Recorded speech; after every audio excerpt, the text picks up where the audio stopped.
What's up? Welcome to my channel, Detroit Poker.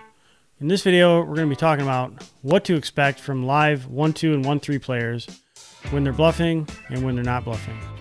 So I have 3 hand examples to illustrate when these players are likely to be bluffing and when they're not going to be bluffing.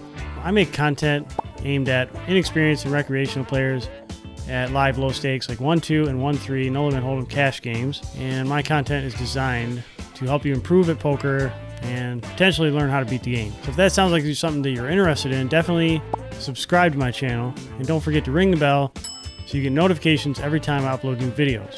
So with that being said, let's get into hand number 1.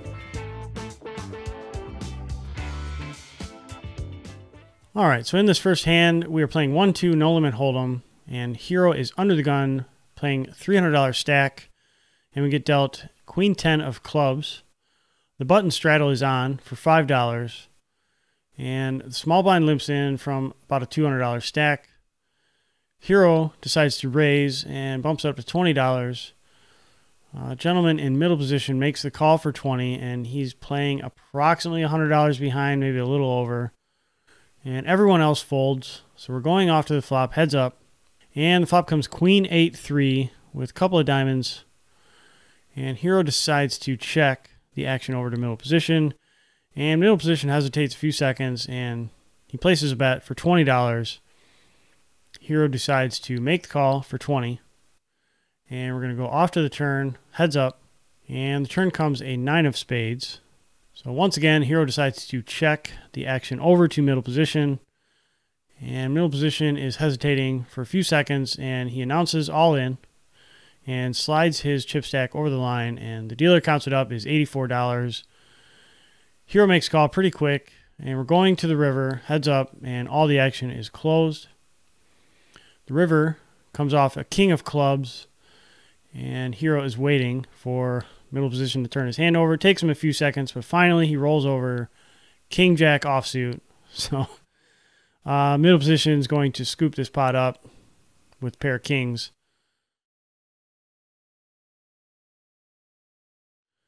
All right, this hand is from 1-2 again, and Hero's in the hijack, $300 stack, and we get dealt ace queen of hearts. And there's 2 limpers into the pot, varying stack sizes, and Hero decides to raise it up to $15, and gentleman on the button makes a call, and he's playing approximately $200 behind. And early position limper makes the call, and he's got about $225 behind. And middle position calls and closes the action, and he's a short stack playing less than 100. So we are off to the flop 4 ways, and the flop comes ace 6-3 with 2 clubs and a spade. The action checks to Hero pretty quickly, and Hero decides to place a continuation bet for $30, which is right about half pot. And the action's on the button, and he's doing the chip dance, hesitating a little bit, and ultimately slides over a $60 stack of chips. So 12 red chips, that is the price, $60, and pretty quickly the action folds around to Hero. And the Hero only has a little bit of information about this villain, but the villain, in Hero's opinion, is tight passive nit. So with that being said, what would your decision be here against a player like that, or even an unknown player?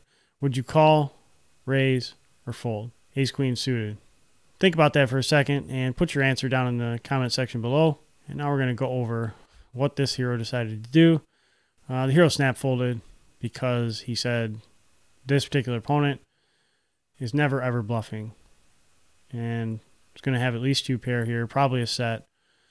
So unfortunately, I don't get to tell you like for sure what this villain had here. But we're going to get into another hand right now, and hopefully that'll shed some light on the subject for you.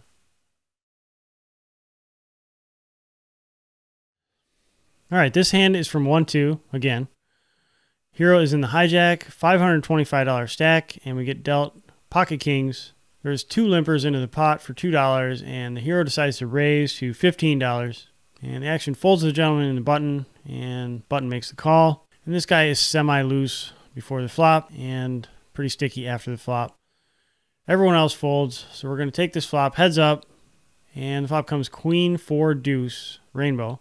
So Hero decides to place a continuation bet for $20, and Button makes a call, and Hero does note that the button is pretty sticky after the flop.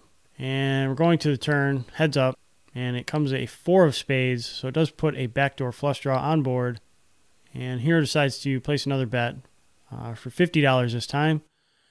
And the gentleman on the button pretty casually and quickly makes the call for 50. And we're going to go off to the river, heads up. And the river comes an offsuit 2, so pretty interesting run out. And Hero decides to bet a third time. Hero noted that he's targeting a queen, so it places a bet for $50 again. The button hesitates a little while, and ultimately he slides out a 100 stack and pulls the min raise. And Hero is kind of thinking and thinking, and finally Hero kicks in the call, kind of probably hoping to see ace queen or something like that. And the button turns over, so take your guess and put it in the comments below. Button turns over ace 4 offsuit, so he has 4s full of deuces, and he is going to win this pot. I think Hero could have lost a little bit less here, but the point is not to scrutinize Hero's play. The point is to scrutinize how these players will bluff.